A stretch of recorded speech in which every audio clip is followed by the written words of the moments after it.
Setelah putusannya berkekuatan hukum tetap, pengacara Rasman Arif Nasution resmi dieksekusi ke Lapas Kelas 1 Cipinang, Jakarta Timur. Terpidana kasus pencemaran nama baik tersebut akan menjalani pidana penjara selama 1 tahun 6 bulan.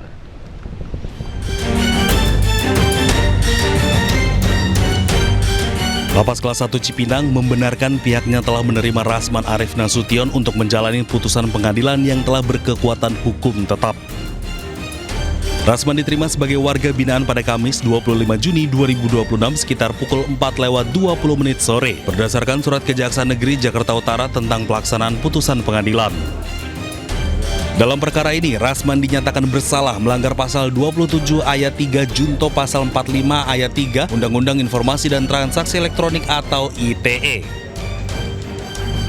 Perlu kami sampaikan kepada rekan-rekan media bahwa benar pada hari Kamis 25 Juni 2026 pukul 16.20 berdasarkan surat eksekusi dari Kepala Kejaksaan Negeri Jakarta Utara, kami telah menerima terpidana atas nama Rasman Arif Nasution untuk melaksanakan putusan pengadilan menjalani pidana di Lapas Kelas 1 Cipinang selama 18 bulan.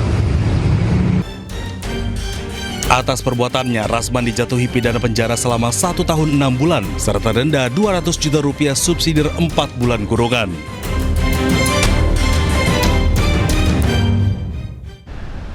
Karena tidak ada jadwal kunjungan pada hari Jumat, petugas Lapas Cipinang tidak mengizinkan kerabat dan keluarga menemui Rasman Nasution. Rasman akan menjalani vonis 1,5 tahun penjara dalam kasus pencemaran nama baik Hotman Paris Hutapea.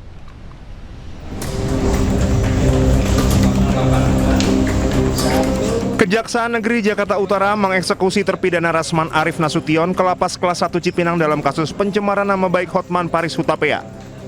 Rasman akan menjalani vonis 1,5 tahun penjara dalam kasus tersebut. Karena tidak ada jadwal kunjungan pada hari Jumat, petugas Lapas Cipinang tidak mengizinkan kerabat dan keluarga menemui Rasman Nasution. Sebelumnya dalam sidang di Pengadilan Negeri Jakarta Utara, Majelis Hakim meyakini Rasman bersalah atas tindak pidana pencemaran nama baik dan menjatuhkan hukuman 1,5 tahun penjara. Rasman juga dihukum membayar denda sebesar 200 juta rupiah. Apabila denda itu tidak dibayarkan, akan diganti hukuman pidana kurungan selama 4 bulan penjara. Kini Rasman dijebloskan ke Lapas Kelas 1 Cipinang. Dari Jakarta, Rio Manik Anyus melaporkan. Pengacara Hotman Paris menyebutkan Rasman Nasution sudah ditahan di Rutan Cipinang sejak Kamis. Penahanan Rasman terkait dengan putusan Mahkamah Agung yang menjatuhkan hukuman 18 bulan penjara pada Rasman. Pengumuman resmi akhirnya si Rasman Nasution sudah resmi dikerangkeng oleh Kejaksaan. Rasman Nasution mulai hari ini hari Kamis. Mulai hari ini hari Kamis sudah resmi dimasukkan ke penjara di Cipinang. Ini sudah sah. Saya sudah bicara langsung dengan sumber yang sah. Oke? Halo? Halo semuanya. Itu loh yang aduh. Rasman. Terima kasih kepada keluarga Solo yang tidak mencampuri, walaupun si Rasman sudah bolak-balik ke sana. Ya, terima kasih kepada keluarga Solo yang tidak mencoba mencampuri pelaksanaan putusan Mahkamah Agung yang menghukum Rasman 18 bulan penjara, walaupun si Rasman sudah bolak-balik ke sana. Lagian, emang lu siapa Rasman sih? Dengan latar belakang lu mau menyelamatkan mantan presiden yang sudah 10 tahun berkuasa. Ini orang memang nggak ngaca mukanya ya. Jadi sekali lagi, halo guys, halo wartawan media infotainment yang suka usil. Dengan ini saya umumkan dari Singapura bahwa Rasman sudah resmi masuk penjara di Rutan Cipinang. Pengadilan Negeri Jakarta Timur akan menggelar sidang perdana Dr. Tifa pada Kamis 2 Juli mendatang. Sementara perkara yang menjerat Roy Suryo belum dapat disidangkan karena masih menunggu proses pra-peradilan yang berlangsung di Pengadilan Negeri Jakarta Selatan.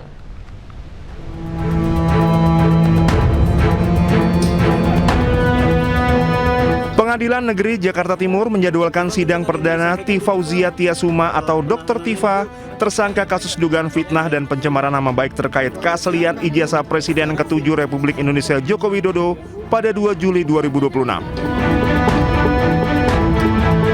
Juru bicara Pengadilan Negeri Jakarta Timur, Immanuel Tarigan, mengatakan sidang berlangsung pukul 9 pagi di ruang utama Profesor Kusuma Atmaja Pengadilan Negeri Jakarta Timur. Sementara perkara yang menjerat Roy Suryo, tersangka dugaan fitnah dan pencemaran nama baik terkait keaslian ijazah Presiden ke-7 Republik Indonesia Joko Widodo, belum dapat disidangkan karena masih menunggu proses pra-peradilan yang berlangsung di Pengadilan Negeri Jakarta Selatan. Ketentuan hukum mengatur selama pemeriksaan pra-peradilan masih berlangsung, pemeriksaan pokok perkara belum dapat dijalankan. Berkas perkara kedua terdakwa telah dilimpahkan oleh Kejaksaan ke Pengadilan Negeri Jakarta Timur pada 23 Juni 2026 dan telah dinyatakan lengkap setelah melalui pemeriksaan administrasi oleh Kepanitraan Pidana. Perkara Dr. Tifa dipastikan lebih dahulu memasuki tahap persidangan pada awal Juli 2026. Terkait rencana sidang pertama untuk Dr. Tifa, itu telah ditetapkan oleh Majelis Hakim akan diselenggarakan pada hari Kamis tanggal 2 Juli 2026 yang akan datang, dimulai pukul 9.00 WIB bertempat di ruang sidang utama atau ruang sidang Profesor Kusuma Atmaja di Pengadilan Negeri Jakarta Timur. Sedangkan untuk sidang Bapak Roy Suryo, oleh karena yang bersangkutan sampai hari ini masih mengajukan permohonan pra-peradilan di pengadilan.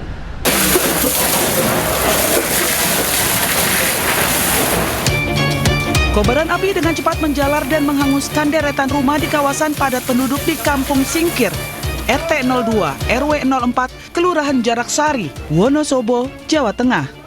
Banyaknya bangunan yang bermaterialkan semi permanen membuat amukan si jago merah dengan mudah merembet ke ke-8 rumah. 2 jam setelah tim pemadam kebakaran Wonosobo mengerahkan 2 unit mobil dan 1 unit mobil tangki air BPBD berhasil menjinakkan amukan api ini. Kobaran api diketahui pertama kali muncul dari bagian atap salah satu rumah sebelum akhirnya dengan cepat menjalar ke bangunan lain di sekitarnya. Dugaan sementara penyebab kebakaran berasal dari korsleting arus pendek listrik pada rumah tersebut. Indikasikan penyebab kebakaran itu berasal dari korsleting listrik di rumah Ibu Mujiono. Ada korban jiwa dalam kebakaran ini, Pak? Tidak ada korban jiwa. Tidak ada. Total berapa Pak yang diungsikan tadi? Yang diungsikan ada 28 jiwa. Pasca kejadian, sebanyak 8 kepala keluarga dengan total 28 jiwa yang kehilangan tempat tinggal kini dievakuasi di Gedung Pemuda Wonosobo. Akibat musibah ini, total kerugian material ditaksir mencapai 560 juta rupiah. Sementara itu, warga sekitar bersama petugas kini tampak bergotong royong di lokasi kejadian guna membersihkan puing-puing sisa kebakaran serta membantu mengamankan barang yang masih bisa diselamatkan.